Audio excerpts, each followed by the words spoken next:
放松些，别一副草木皆兵的样子。不用草木，这已经很多兵了。啊，将军府嘛，习惯就好。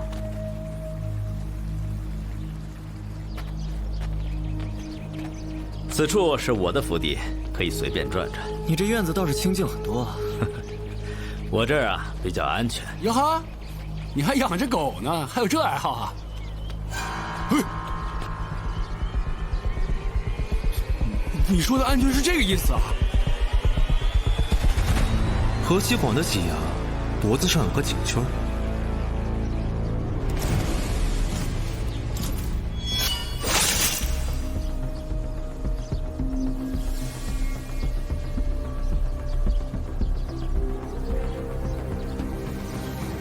我怎么感觉你这才是最危险的呢？还笑！这铁甲人怎么被关在笼子里啊？他没被关着，门是开着的。他这爱好也太奇怪了吧！当初闯进大牢的，是这个吉亚吧？现在已经不重要了。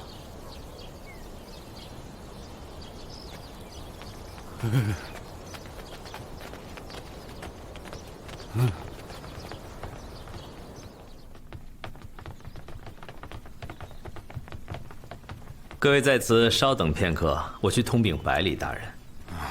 后院呢，风景不错，可以随便转转。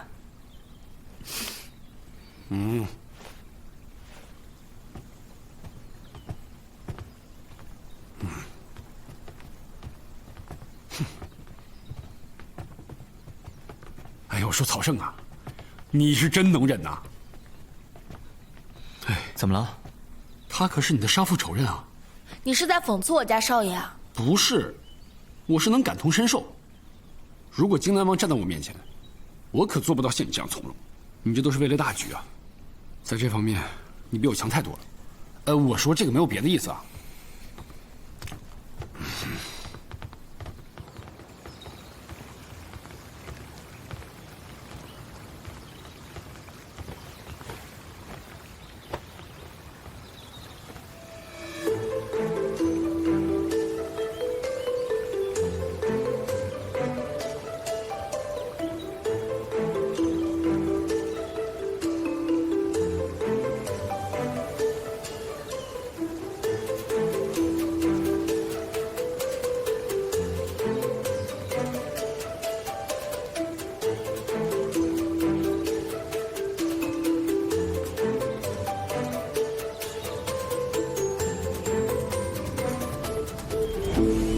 我说这稍等片刻，让咱们都等了2个时辰了，什么意思啊？这是。曹胜，我刚才来的路上，我这左眼皮一直不嘚不嘚的跳，一直在跳。你说他们是不是变相的把咱们给关押了？这儿除了我们一个人都没有。那儿不是还有一个铁甲人的吗？咱们是不是走不了了？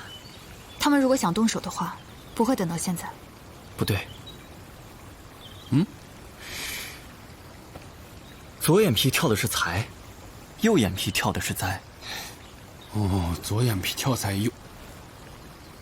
都什么时候了啊？走点心行不行啊？还开玩笑呢！哎，各位，府上规矩，访客见百里大人要卸兵器、搜身，劳烦各位配合一下，把兵器放在此处。我这个也需要放吗？哎呀。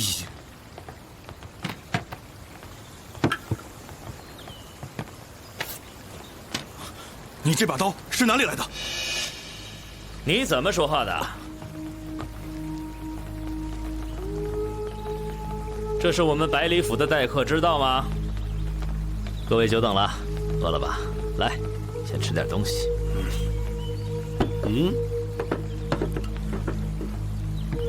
等了这半天，肚子都饿瘪了，可算有吃的了。不过这让我们吃点东西，可真是一点啊！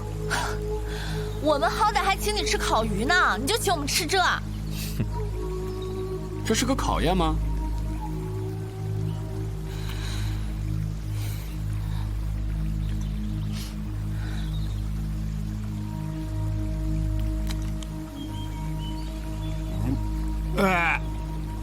什么东西这么苦？呸！我说冯不害，这么苦你是怎么吃得下的？因为他在战场上吃过比这更难吃的东西。卑职见过百里大人。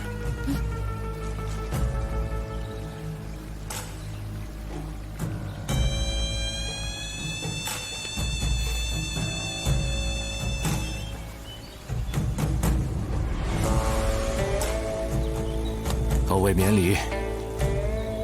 不害，这里不是军营，你也卸甲多年，起来吧。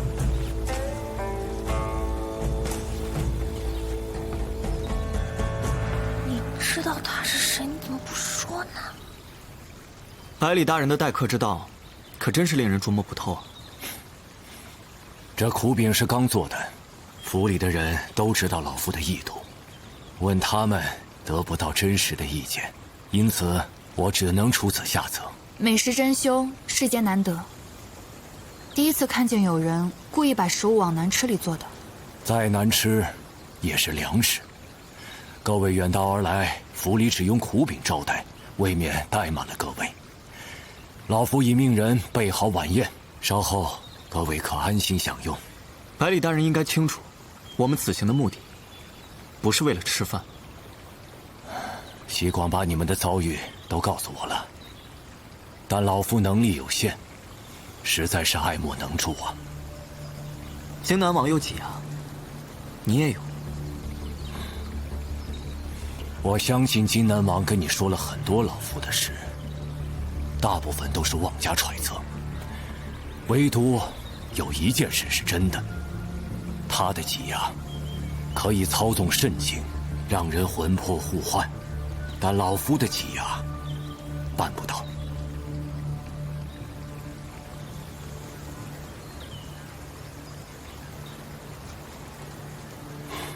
承蒙各位的信任，但老夫确实是有心无力。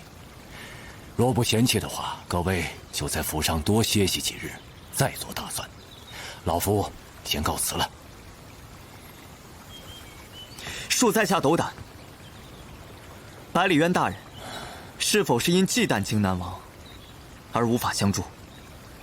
老夫所忌惮的，从来就不是他们。在下还有一件事情想问：景运34年，大人是否下令让人去九原山救过我们一家？老夫和姑娘素昧平生，不记得有做过这件事。九原山这个地方，老夫也十分陌生啊。属下就职于邹无院时，确实接受过密令，前往营救他们一家。您是否担任过邹无院的掌院？景运34年，邹无院的掌院的确是老夫，但是我没有下过这道密令，除非不害，你得到的密令是有人冒充老夫下达的。非常抱歉，让你们乘兴而来，败兴而归。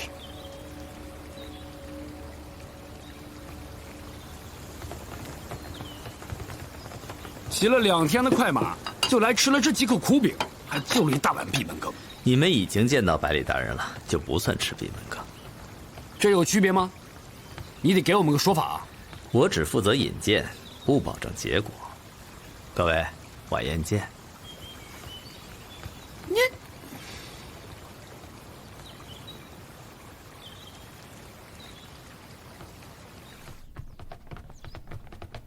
哎，冯不害，看来这百里渊也不卖你面子哟。没说我有多大面子啊。你还没告诉我呢，你认出他了，为什么不告诉我们？百里大人这样出现，肯定有他的原因，我不能贸然拆穿他。你呢？你刚才为什么不帮我们说话？百里渊说的没错，他的挤牙确实没有操控肾精的能力。你可以一开始就告诉我们。早点告诉你们了，你们还会把我带到这儿吗？所以你刚开始的百般不愿，只是欲擒故纵。许你们利用我，就不许我利用你们吗？如果用百里渊的挤压，去对付荆南王的挤压，逼迫荆南王就范。这个方法是否可行？不到迫不得已，双方不会让挤压对抗。是因为他们旗鼓相当，对抗只会两败俱伤吗？两败俱伤是必然的，但不是因为旗鼓相当。那就奇怪了，为什么呀？你们没有必要知道这些。看来能让百里渊帮助我们的唯一办法，就只有矿石了。或许吧，但矿石是什么，做什么用的，你们完全不知道。你说了，我们就知道了呀。知道了又找不到，你们依然没有必要知道。风不海，你把脸别过去，让我扇他2巴掌，越看我越受不了他。你对河西广以及百里渊来说都很有用，你到底能给他们带来什么？你在那些天外之人当中的地位，绝不亚于我父亲还有河西广。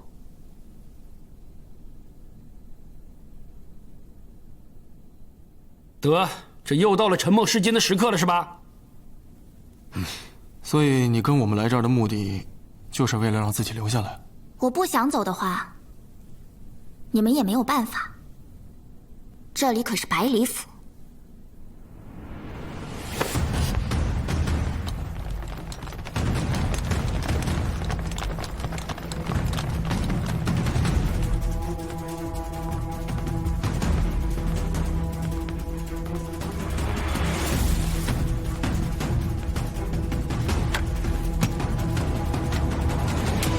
风倩，这2个人看起来很能打呀。不过按人数来讲的话，胜算咱们肯定是几乎没有。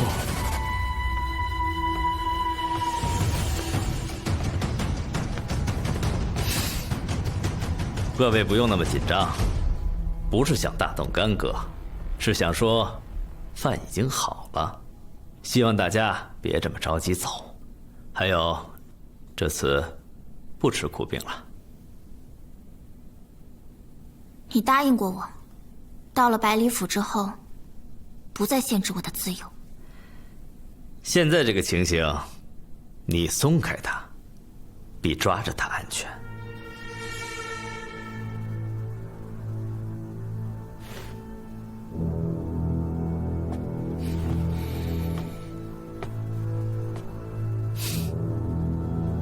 我要见百里大人。好啊，先吃饭。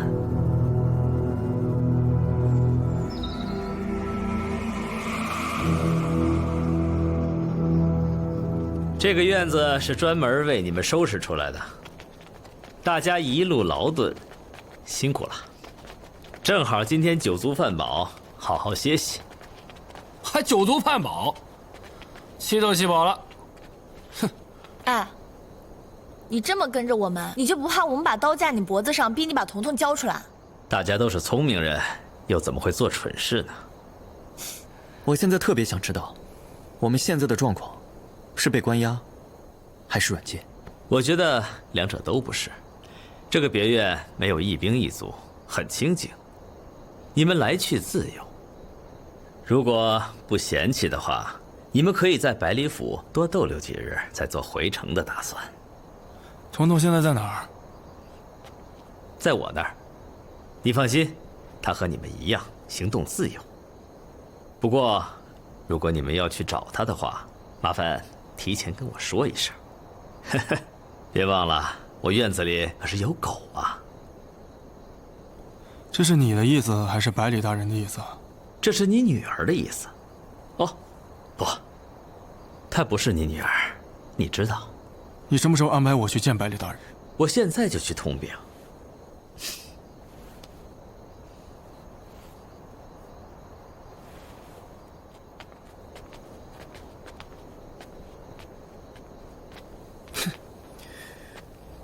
哎，你包袱里装的什么东西啊？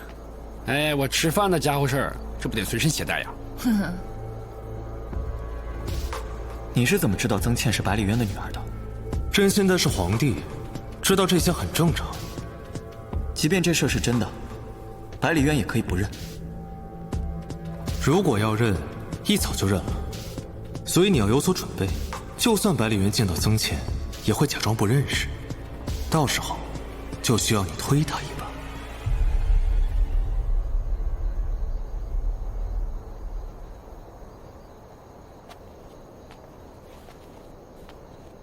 今天，百里渊的那个护卫收缴我们兵器的时候，他看见我那把刀，反应有些耐人寻味。他当时本来还想说些什么的，但是被百里渊还有何西广及时打断了。那个护卫的反应，说明他极有可能见过我这把刀。我不相信百里渊下午说的话，邹无怨的密令没有那么容易伪造。那如果他真的是当年救你那个人，为什么要骗你呢？这又不是什么丢人的事儿。问题是他不认，咱们也拿他没办法呀。我们现在太被动了，需要主动一些。刚好风不嗨要去找百里渊，我们趁此机会，好好查探一些事情。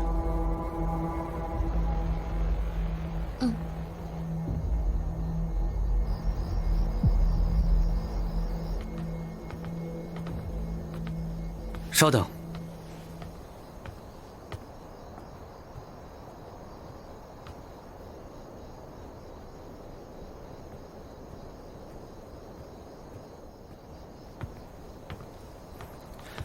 上宾请进。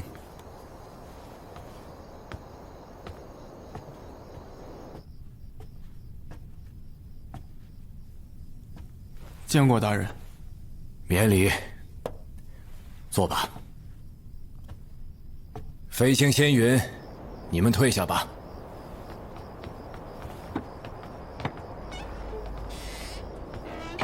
不嗨，多年不见了。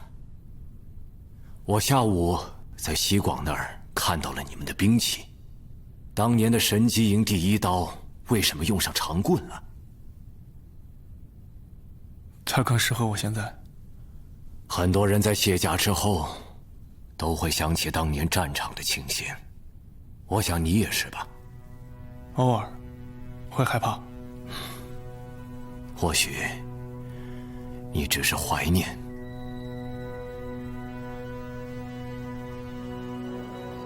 知道你犯了什么错吗？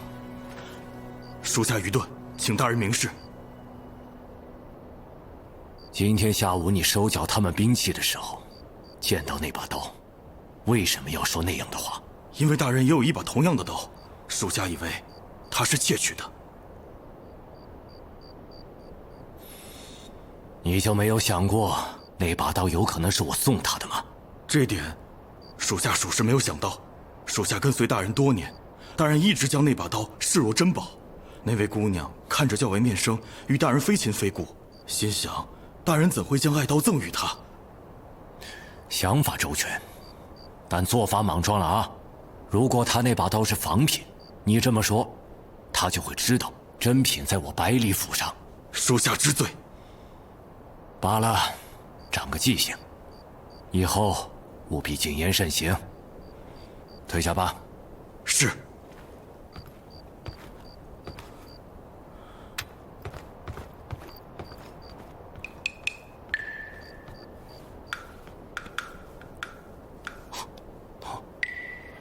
照这么看来，等闲，这百里渊有一把跟你几乎一模一样的刀。看来这把刀不简单呀。是人不简单吧？哎，等倩，你不是被遗弃的吗？那这把刀是不是你的信物啊？那要这么说来，很有可能这把刀是我捡的。这也太巧了吧？那如果这把刀是你的，他很有可能是你爹哦。你这身衣服看起来很合身啊。啊？对啊，从哪儿弄的？我从他们江喜房偷的。哎呀，坏了坏了，我得赶紧还回去了。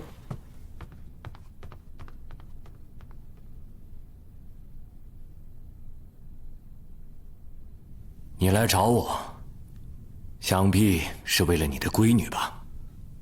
大人明镜，你来之前有没有想过，她有可能留在这里不走了？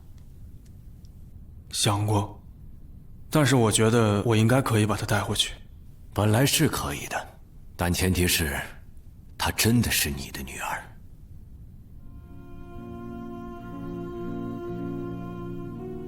当年大人诛杀誉王一家，先斩后奏，上书陈词铿锵有力，说一切皆为保一方安宁，还百姓公道。彼时大人不畏权贵，明察秋毫。如今这些天外之人来自异国他邦，却肆意占据着我大殷子民的身体。大人觉得这公道吗？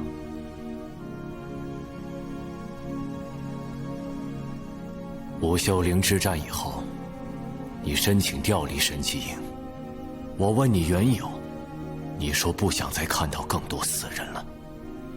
你有没有想过，为什么会有那么多死人？因为打仗。为什么打仗？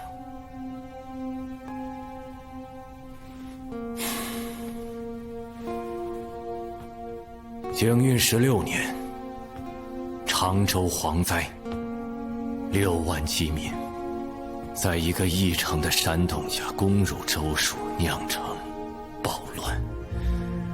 景运21年，西南雨患，水淹数百里，2年都没有推进，百姓流离失所，齐聚永州造反。景运27年，北疆暴雪肆虐，数万牧民因牲口全部冻死，难以为继。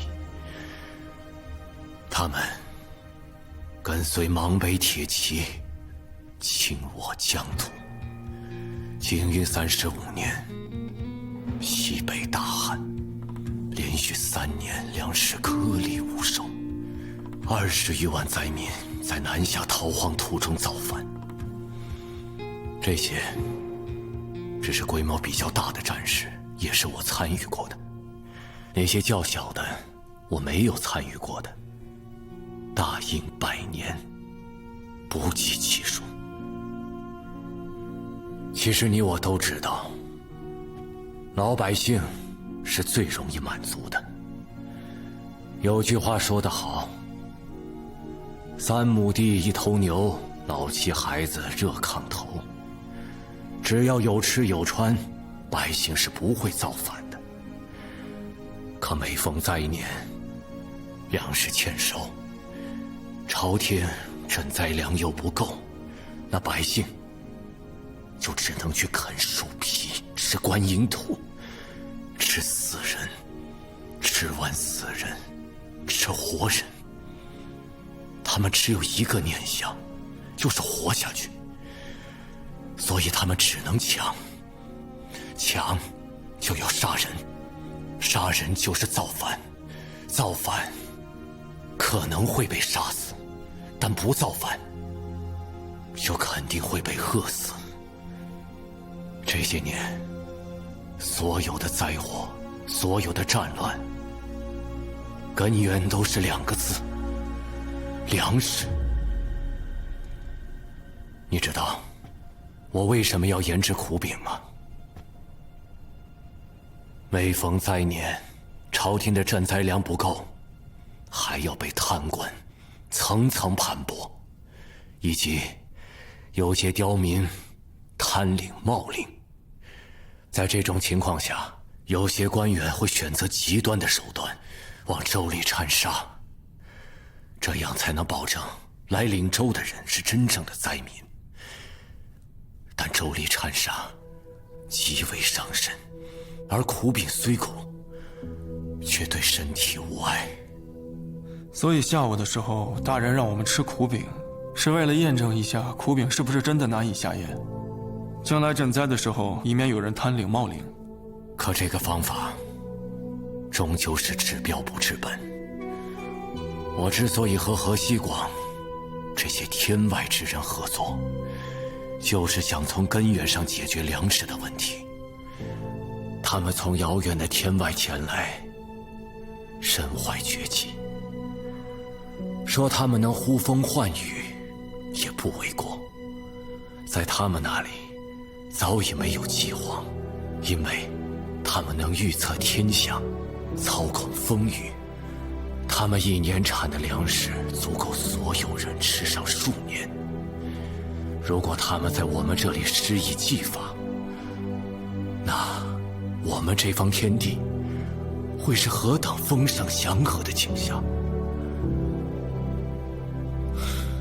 到时再也没有旱灾水患，也不会有粮食欠收，不会有人挨饿，自然不会有人造反，我们也就无需打仗，那自然不会见到那么多死人，不是吗？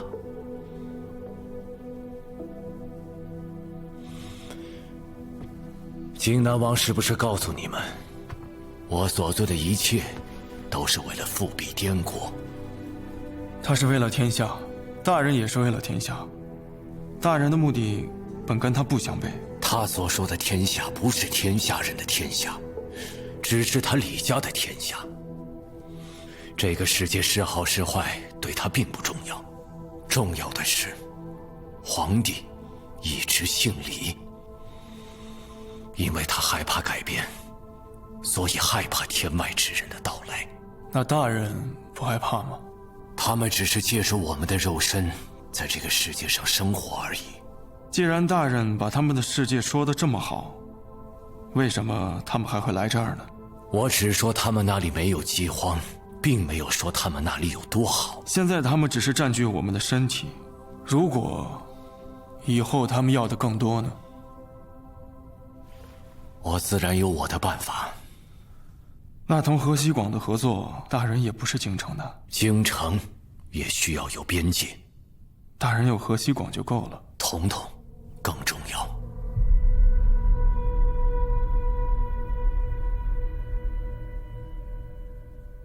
大人刚才说，老百姓想要的就是3亩地、1头牛，老妻孩子热炕头。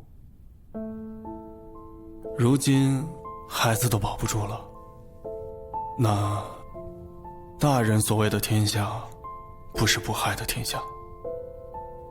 可问题是，他已经不是你的孩子了。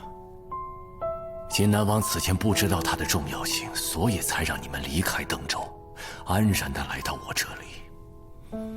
你若带他离开，只会将他置于险地。大人需要他，是因为他能帮助大人让更多的天外之人来到这儿。荆南王需要他，是让他反其道而行之。既然他这么重要，大人跟荆南王都这么需要他，又何谈危险呢？我也需要曹建德，可结果呢？他对我们很重要，但没有他也很重要。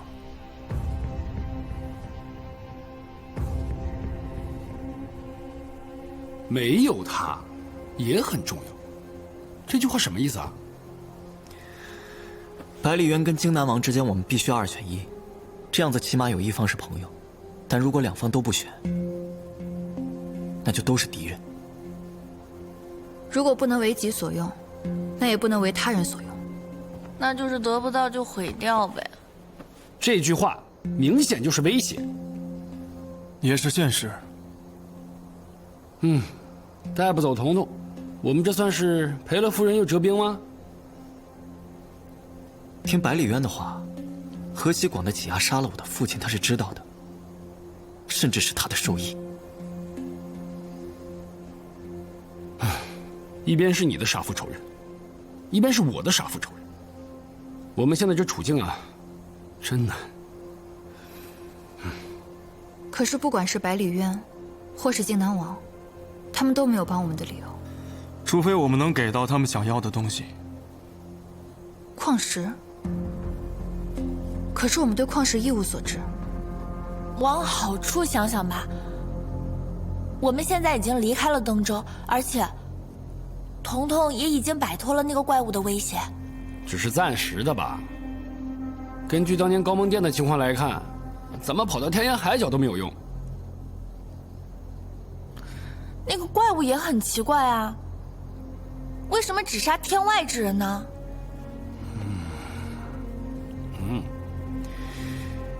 先解决眼下能解决的问题吧。我就是想知道百里渊到底有没有撒谎。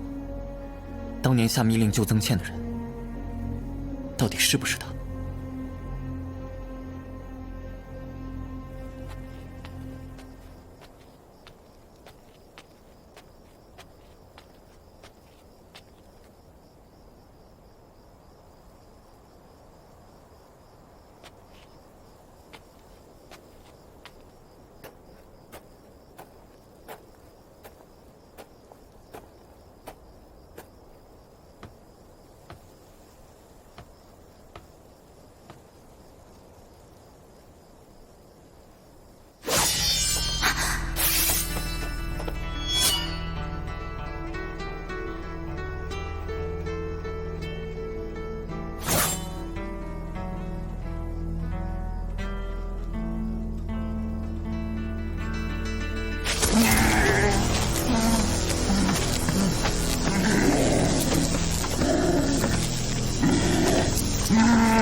这种事你见的还少吗？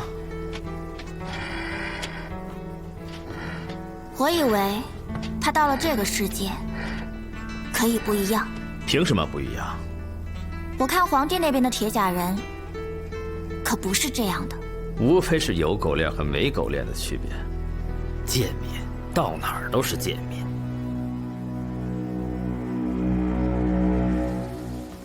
杀曹建德的几牙，是你的，还是荆南王的？你觉得呢？他们俩都有理由，但你和百里渊的更为充足。荆南王虽然和曹建德有分歧，但没有到杀了他的地步。胡河那次，曹建德把那几千叛军全部杀了，导致蜃景之上的魂魄没有肉身。如果他不死，这种事情还会再次上演。虽然他的做法是过激的，但他的理由也不是无道理的。你认同他，但你最终还是站在了我们这边，是因为恨吗？你觉得百里渊可信吗？至少他目前是我们最优的选择，他能接纳我们。我说的就是这个。你觉得他能真正接纳我们吗？等我们的人大批到达的时候，他又能奈我何？难道他没有想到这个吗？难道我不知道他能想到这个？所以你还是把那幅图给了他。按道理，你是应该销毁的。没有矿石，他就算拿到那幅图也没什么意义。说到这儿，你得把我想要的东西给我了吧？付出才有收获。你虽然答应跟我们合作，但我还没看到你的付出。就像这儿的人常说的一句话：舍不得孩子，套不着狼啊。我更喜欢这里的另外一句话：不见兔子，不撒鹰。你知道我最喜欢你什么吗？你的个性。你知道我最讨厌你什么吗？嗯，也是你的个性。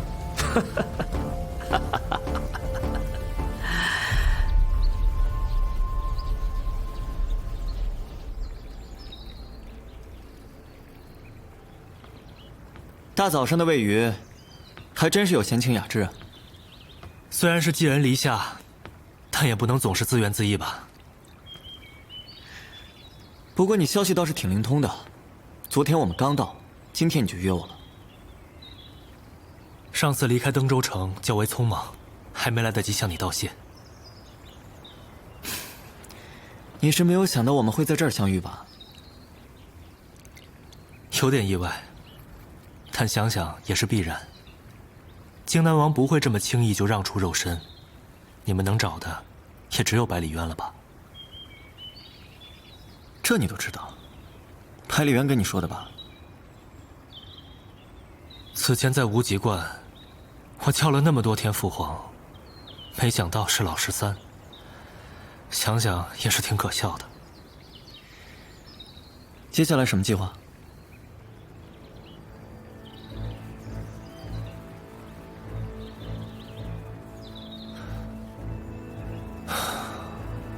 我从小就不是一个贪慕权力的人。当太子这么多年，一直如履薄冰，一边要在父皇面前当个好儿子，一边又要对荆南王的一些所作所为装聋作哑。因为大家一旦撕破脸兵戎相见，一定不会有好结果。所以这些年我一直隐忍着，憋屈着。现在这样反而感觉解脱了，有种说不出的轻松。真的解脱了吗？你现在可是杀害荆南王的要犯，你有没有想过，百里渊为什么要接收你这个烫手山芋？万一哪天他把你交出去了呢？他不会的。荆南王虽然偷龙转凤窃取了皇位，但相对于所谓的返老还童神仙法术，我的太子身份更为正统。荆南王如果真的把事情做绝了，那百里渊大可以不认他这个皇帝，到时候把我往外一推，荆南王这个皇位能不能坐稳，都很难说。所以拿着我这个烫手的山芋，也不见得是件坏事。冷了暖手，喝了充饥吗？没想到你还挺聪明的，你要是当了皇帝，也挺好的。你也挺聪明的。是啊，可惜没这命。不可惜，挺幸运的。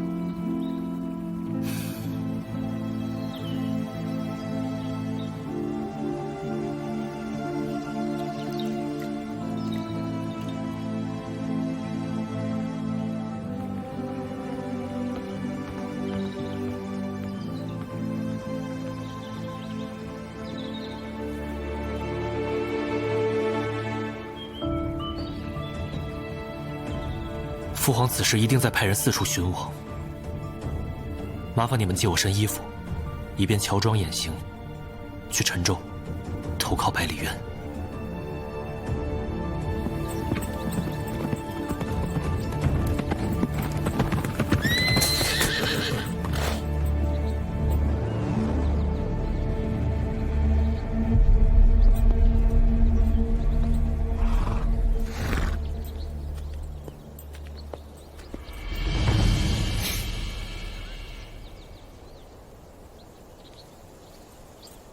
13，你为了走到今天，真是煞费苦心。那父皇的肉身呢？你是真的运回了京城，还是曝尸荒野？虽然他对我多有掣肘，但我从没恨过他。不坐到他的位置上，永远不知道他有多难。营帐中死的你，一个戏子。当时他是自杀的，他不得不那么做。我所有的布局，都不是为了针对你，哪怕骨肉相残，你我也血浓于水。我们有共同的敌人。所以，你针对的是百里渊。有些事儿啊，我做不了，但你可以。你现在以戴罪之身去寻求百里渊的庇护，他一定会收留你的。我有得选吗？是我没得选。你让我去给你做暗桩，你不怕我和他联起手来对付你吗？所以我要和你说另一件事。你知道他是从哪儿来的吗？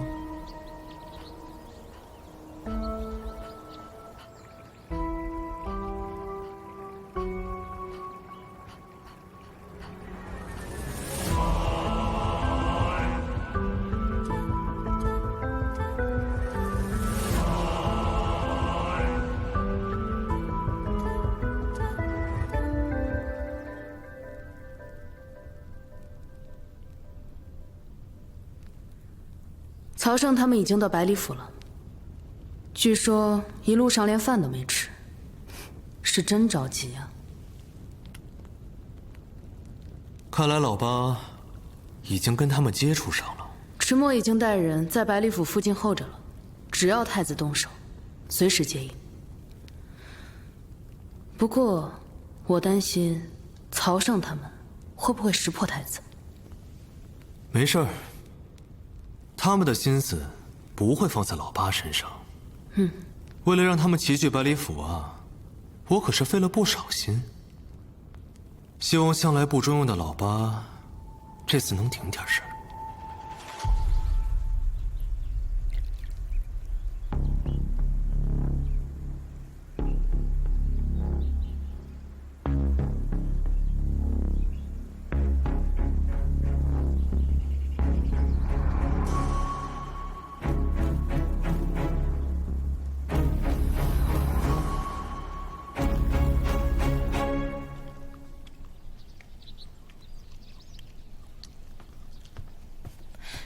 吃什么呢？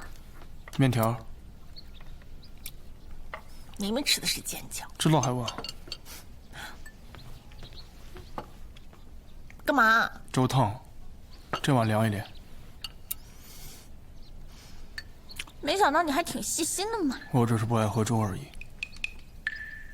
嘿，行嘿，一大早上有粥喝，嘿，谢谢啊。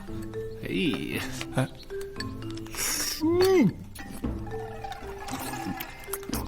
哇，这粥怎么这么烫啊？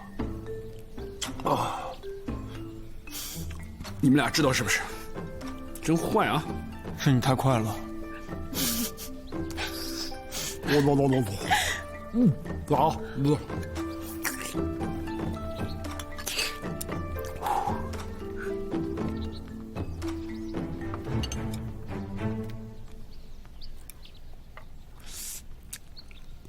你怎么不喝粥啊？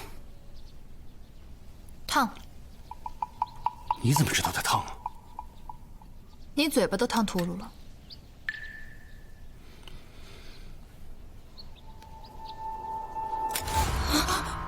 嗯，怎么曹胜这病还传染呢？曾倩，哎，哎，曾倩，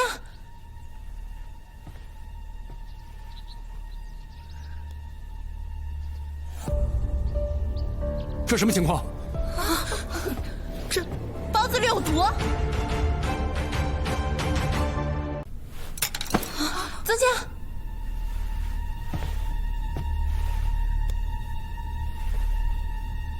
这什么情况？这包子里有毒！奴婢不知这是怎么回事，奴婢这就去禀报百里大人。快去，快去啊！曾倩，人走了，人走了。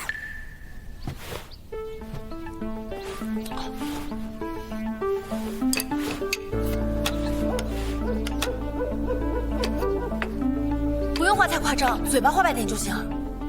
光涂嘴啊？炸死？这招管用吗？就算曾倩屏住了呼吸，那脉搏怎么办呀？腋下夹住硬物，手腕的脉搏是可以控制的。曾倩，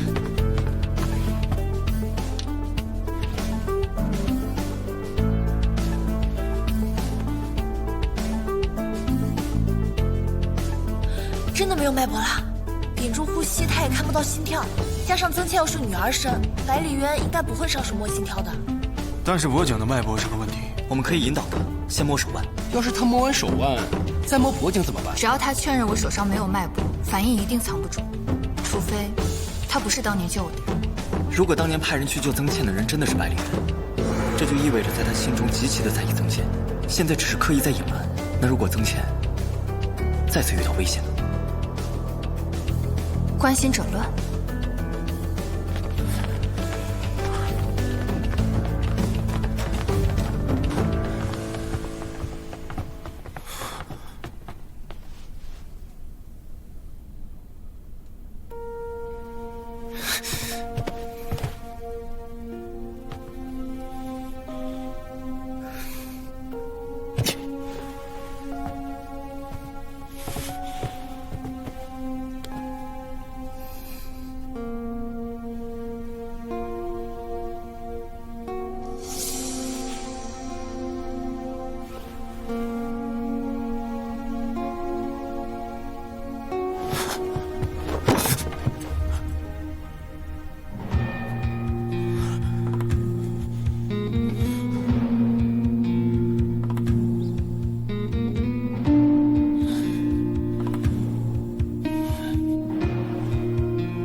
我刚才的反应，你们还满意吗？这人都没气儿了，你还说这样的话呀？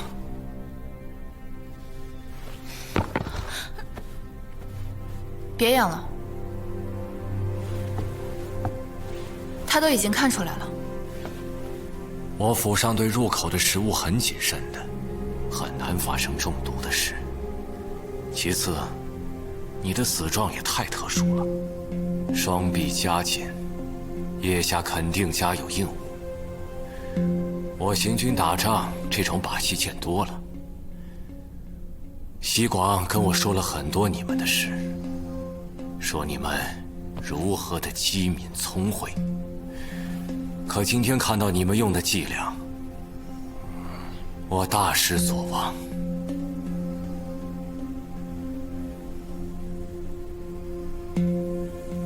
中毒假死，这个法子有点儿戏。对方可是百里渊。放心吧，他肯定能识破的。就算识破也没有关系，但这件事我们必须要做，这是我们的态度。哦，我明白了，让他知道我们已经知道了，这样保不准能逼他说出真相。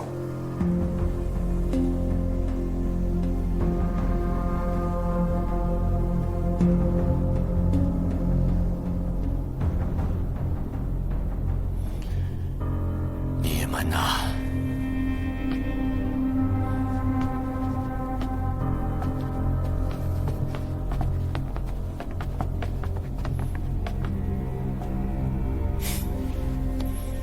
其实你们也料到我会识破的，对吧？还是聪明的。你们退下。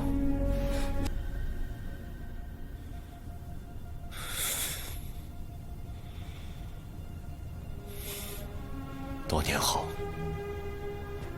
我终于在九原山找到了你，但那个时候你已经被一家猎户收养，他们对你视如己出。虽然我位极人臣，封疆裂土，但朝廷之上，暗流涌动，党同伐异，有不少人都对我虎视眈眈。不与你相认，是出于对你的安全着想。做我百里渊的女儿，难免虎狼环伺，还不如做个毫不相干的外人，轻松自在。后来，我偶尔会派人到山上打探你的情况。那次派风不害去营救你的人，的确是我。可那次遇袭之后，你就藏了起来，我再也没了你的音讯。这次你来百里府，我无比激动，内心波澜不已，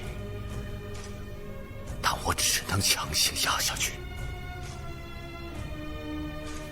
如今，你对我们的关系已有所察觉，而我派人救你这件事也不再是秘密。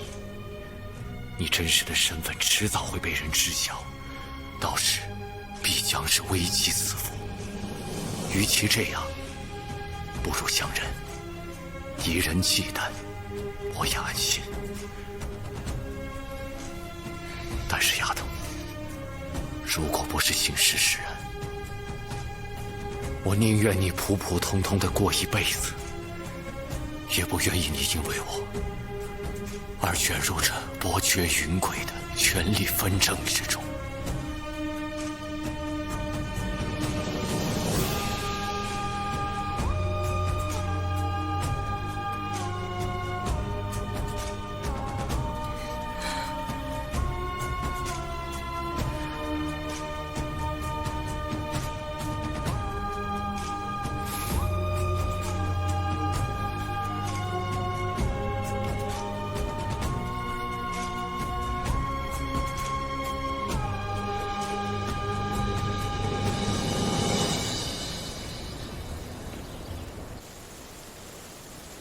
你看，我说对了吧？他果然就是你爹。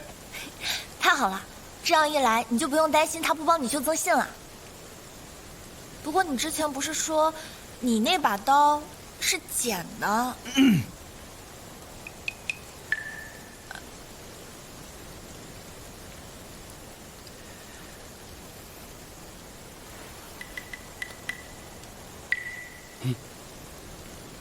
这雨下的还挺凉，我回屋暖和暖和。等一下，我也觉得有点凉，我跟你一起啊。新堂，你不冷吗？不冷啊，下雨多舒服啊。你冷？冷死了，冷死了，咋这么冷呢？哎。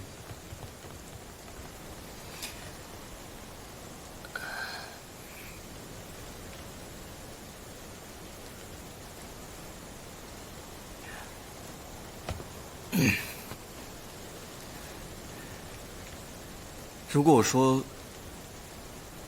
我一直坚信你就是当年那个女孩，你相信吗？我信。但为什么呢？因为你跟那个女孩太像了。都这么多年过去了，哪里还像？给人的感觉。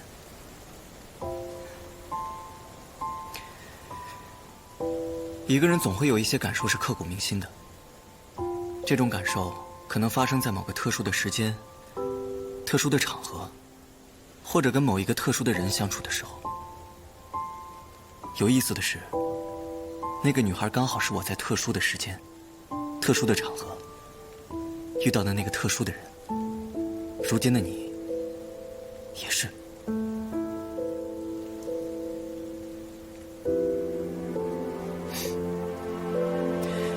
不过我明白，你当时不跟我相认，一定有你的缘由。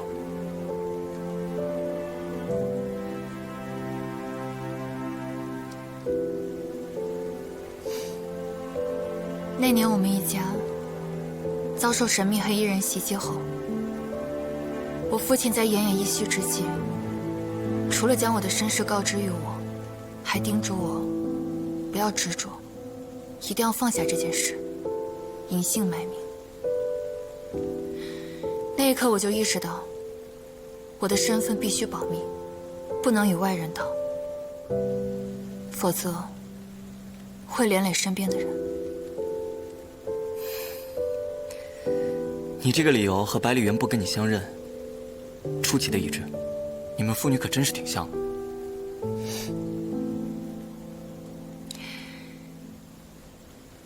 其实当时你跟我提起这段往事的时候，我有过一刹那的冲动，想要告诉你，我就是那个女孩，但还是忍住了。想了想，终究是儿时往事，过了就过了。但越是这样想，就越是在意，越是在意，越是内疚。对不起，我欺瞒了你。是我对不起你，谁让我先爽约了呢？也是，就当我报仇了。那重新认识一下吧，阿锦。好啊，虫哥哥。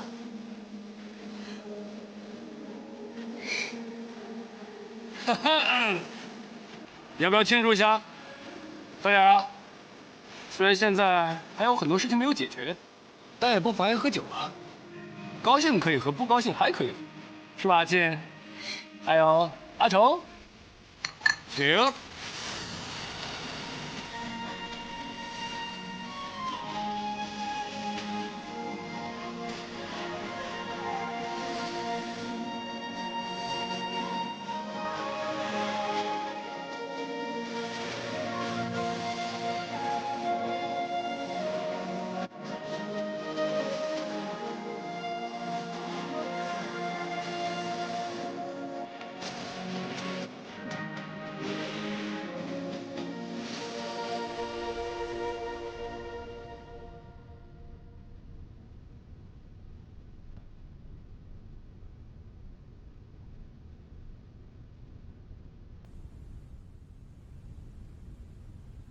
百里渊和曾倩相认，就意味着你最难的一关已经过了。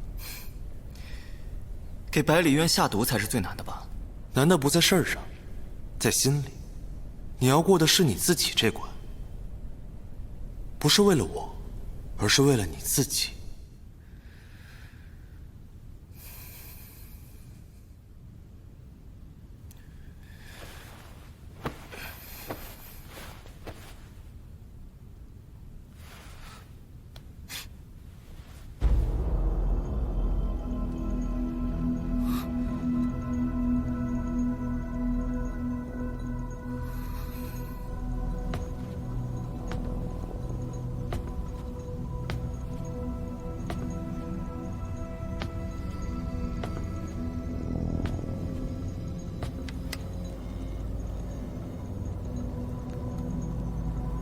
百里渊和曾倩相认了，他们果然是父女，很顺利。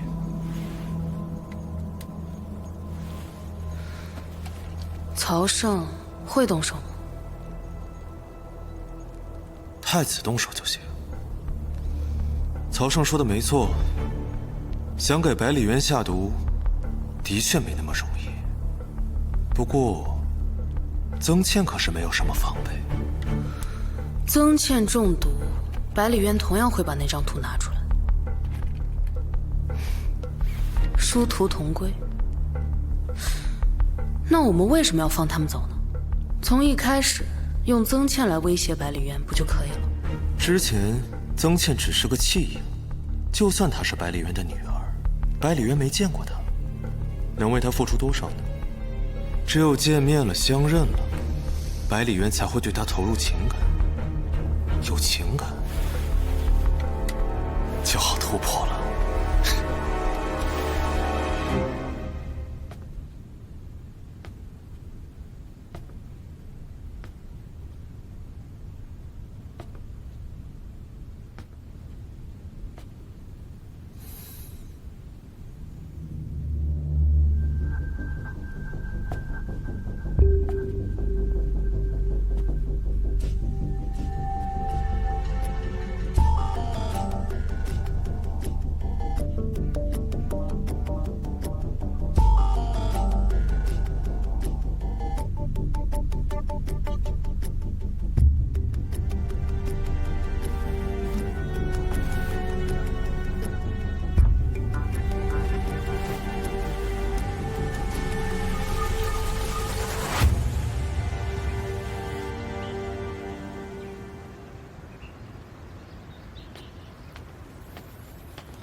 百里将军的女儿，是大小姐了，怎么不换一身符合自己身份的衣服？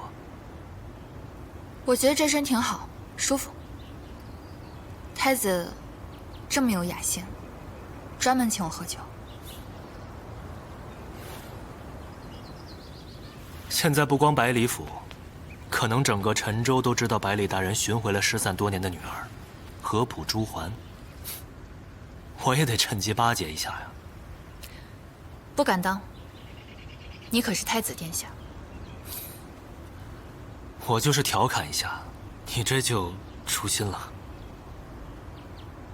现在哪儿还有什么太子殿下呀？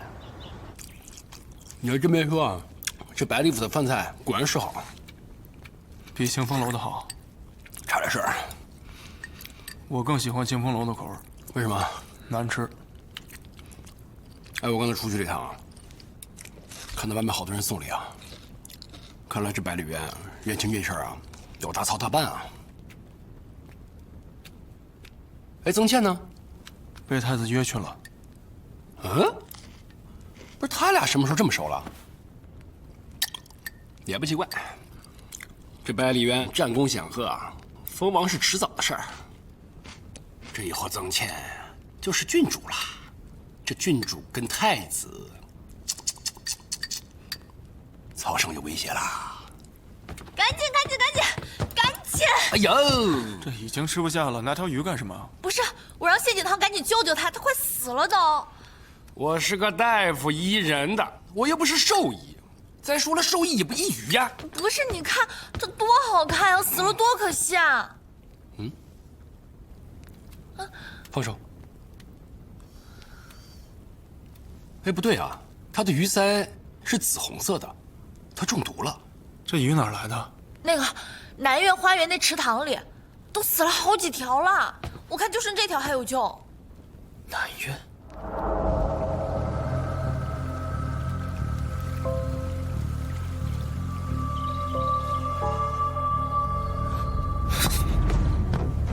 百里大人默默守护你这么多年，可谓父爱如山，真是让人羡慕。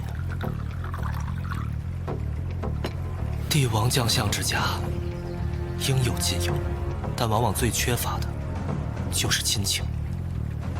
我和荆南王本是一母同胞，如今却兄弟反目，沦落至此，想来也是必然啊。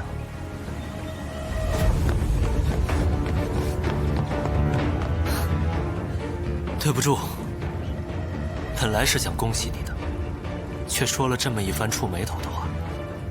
不说这些，来，今朝有酒今朝醉。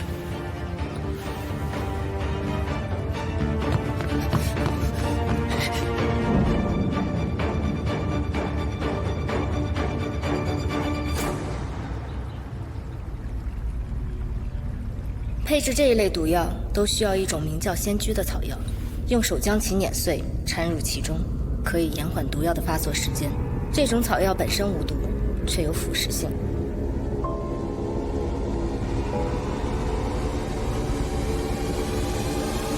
大家别喝！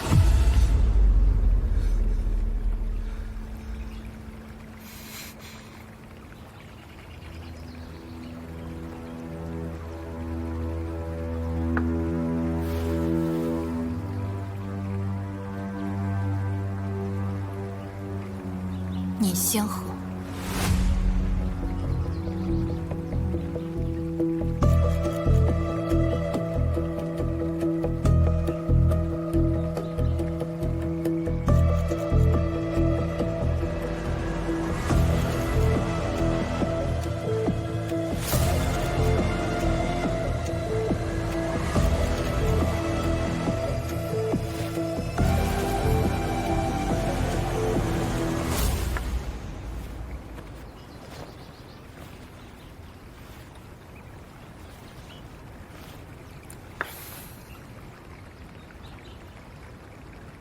你这毒药不是即刻发作的，你有解药。不妨陪你们多坐会儿，到明天也行。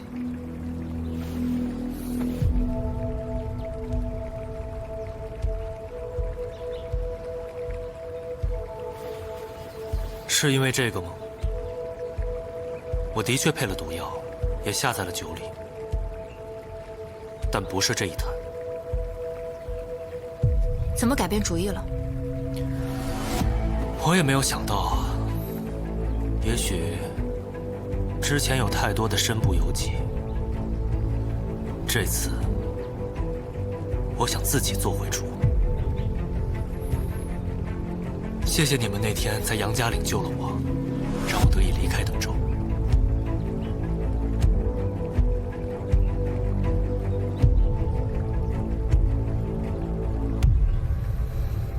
没想到你刚才来的还挺及时。好在你够机智。好在太子改变了主意。一会儿除了跟他们说刚才发生的事情，还有一件事，也得跟你们说一下。什么？你答应荆南王给百里渊下毒啊？我这是缓兵之计。而且，你一早就知道百里渊是我父亲。只是荆南王的一面之词，我也不太确定。如果是缓兵之计，就代表你无心下毒。为什么不早告诉我们？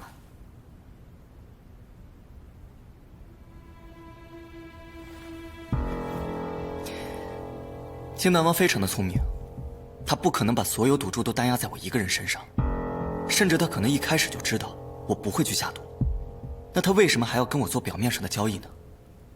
这说明我是他的一步明棋，他还有一步暗棋在走。即便我失败，或者是反悔，他的暗棋也可能会成功。我来这就是为了找到这步暗棋。至于为什么没有告诉你们，是担心事情走漏，影响我的计划。你为什么执着于这步暗棋？我想替百里渊解决掉他身边这个潜在的危险。假设你不是百里渊的女儿，他凭什么要帮我们？我们跟他非亲非故，除非我们先帮他。你说我们怎么就没想到太子是荆南王的一步暗棋呢？很难啊，毕竟荆南王和太子反目是真的。杨家岭发生的那一切并不是做戏给我们看，难以理解为什么太子后来还会帮荆南王。这说明对荆南王来说，我们这一步明棋，只需要走到百里渊和曾倩相认，剩余的事情都交给太子来完成。那他的目的是什么？应该也是为了那幅图，给曾倩下毒和给百里渊下毒，其实都是一样的。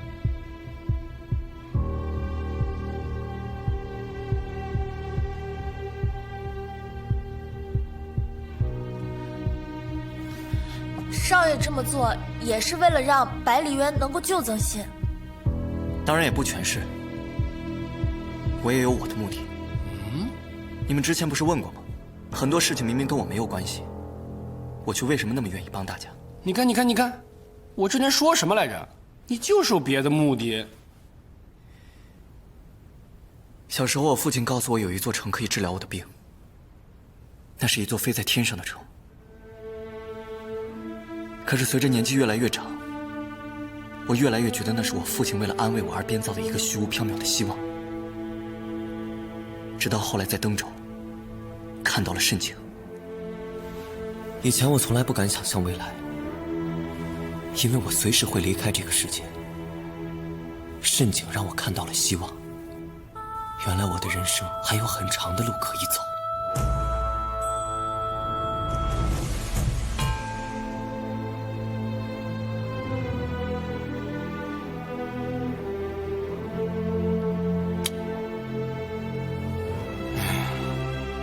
哎，你说这慎景里到底有什么呀？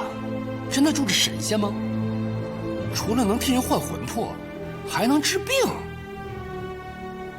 少爷，你怎么不说呀？少爷，连我都不知道。这就跟我的病一样，跟你们没关系。告诉了你们也只是徒增烦恼。你们可能觉得我骗了你们，利用了你们，但是帮助大家我都是真心的。我也从来没有做过任何一件事情伤害大家。每个人都有秘密，只要目的一致，秘密就不重要了。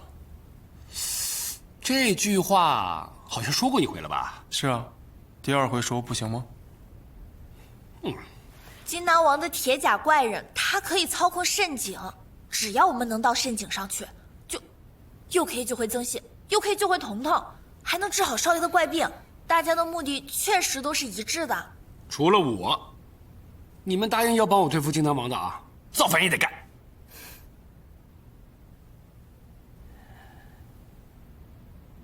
曾倩，对不住了，欺瞒了你。这话听得也挺耳熟。算了，我们扯平了。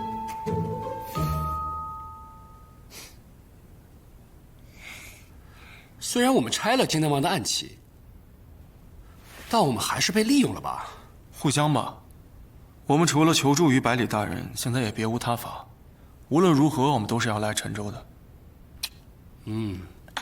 曾倩，太子给你下毒的事儿，要不要告诉你爹？他也没给我下毒。他这样做无法向荆南王交代，而且，如果把他赶出百里府，他就真的没有容身之地了。老八的飞鸽传书还没到吗？没有。看来老八这步棋是走不动了。不过好在，棋局还没有走死。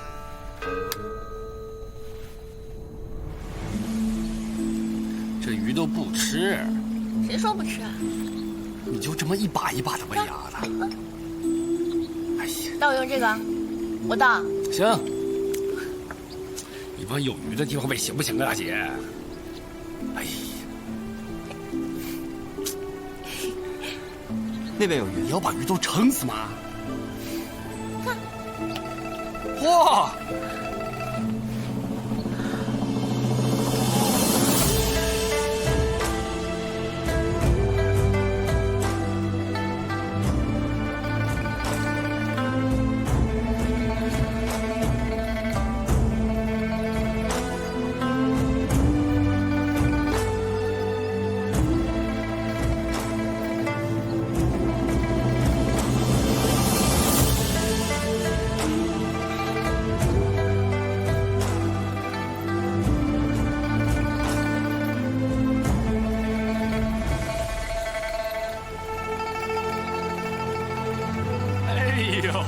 这才是大小姐的模样嘛！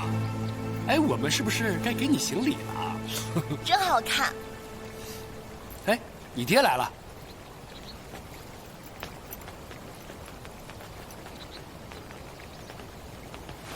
见过百里大人。都是倩儿的好友，不必拘礼。啊，不嗨，你也起来吧。我听倩儿说了很多你们的事迹啊，英雄了得，侠肝义胆。多亏有你们帮他，我们父女才能团聚。谢过各位了。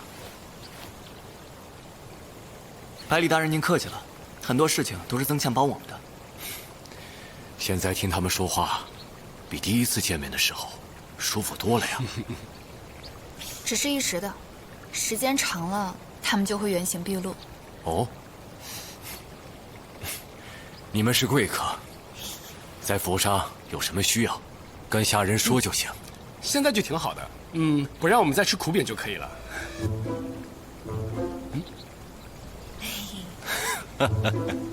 没事，心直口快，我欣赏你这个性格。你们就安心住下，我还有公事要处理，先告辞了。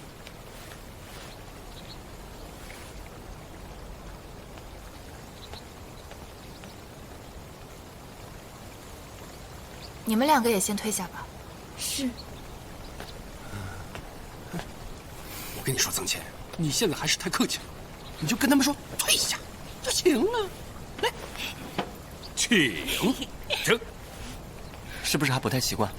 不太习惯，尤其穿着这身衣服，是不是还挺怪的？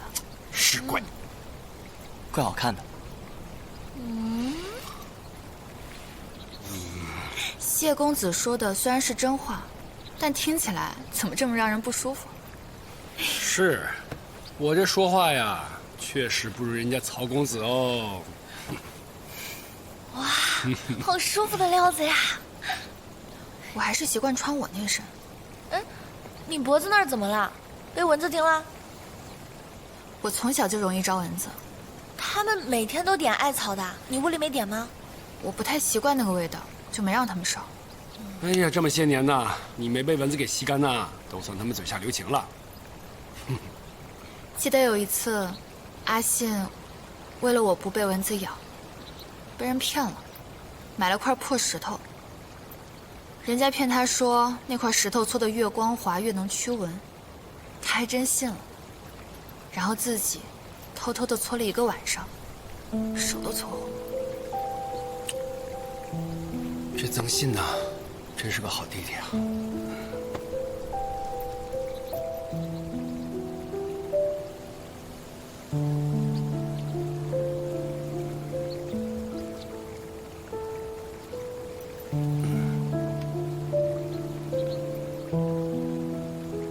彤彤的事我会跟他说的。谢谢。曾信的事你跟他说了吗？还没，没有找到合适的时机。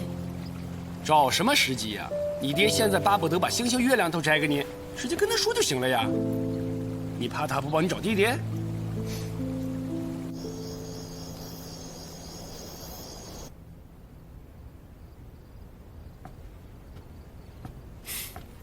倩儿，你来了。父亲，这么晚了还不休息吗？我习惯晚睡了，你呢？我知道你要聊什么，坐吧。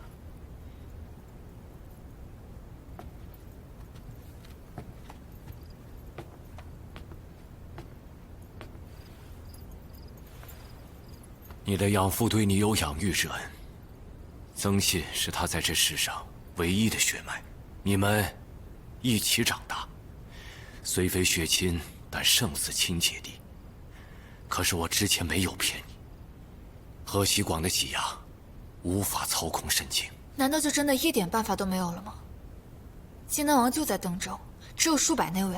我明白你的意思，但是荆南王只带这么些人，却敢在登州逗留这么久，你不觉得奇怪吗？我听曹胜说过，荆南王有他所谓的杀手锏。登州有近200天外之人，他们还无法离开那里。荆南王只要察觉我有所异动，一定会拿那些人的性命来要挟我。当然，牺牲区区200人就能铲除荆南王，理论上是很划算的。我之所以不这么做，不是在乎这些人，而是担心会开罪于那些还未到来的天外之人。他们可以通过蜃景连接这边所有天外之人的眼睛，看到我们这里发生的事。只要荆南王将蜃景操控到登州，再把那200人质推出，我便会投鼠忌器。能来到这里的天外之人，都是他们那个世界的权贵、举足轻重。如果我只是为了铲除荆南王，而罔顾他们的性命，势必会让其他的天外之人感到寒心。我们之间的合作会立刻终止，那我之前所做的一切都会付诸东流。你的抱负远大，让人钦佩，但所做之事，我无法认同。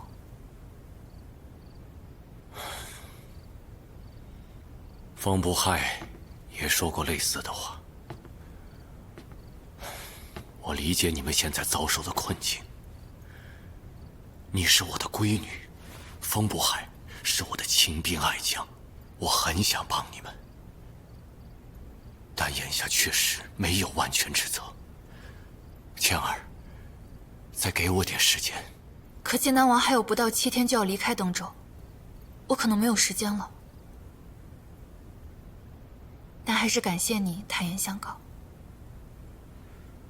我知道以你的脾气很难相信我说的话，你也可能现在就离开百里府去找荆南王拼命，但这么做无异于蚍蜉撼树。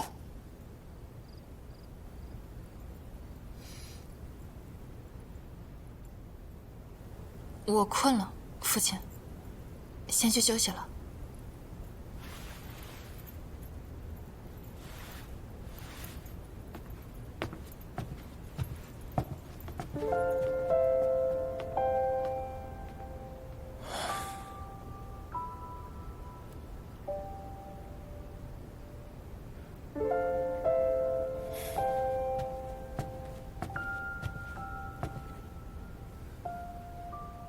看他刚才的神态，你们聊得不太开心。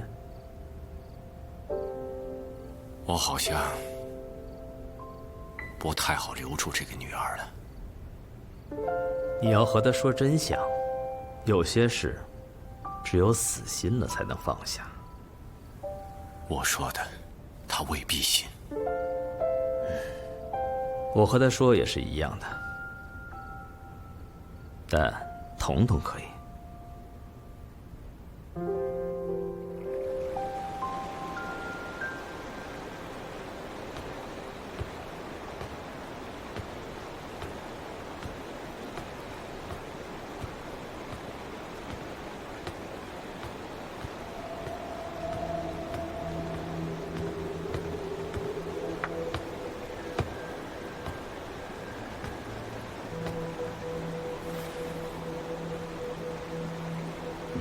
你要的东西在里边了，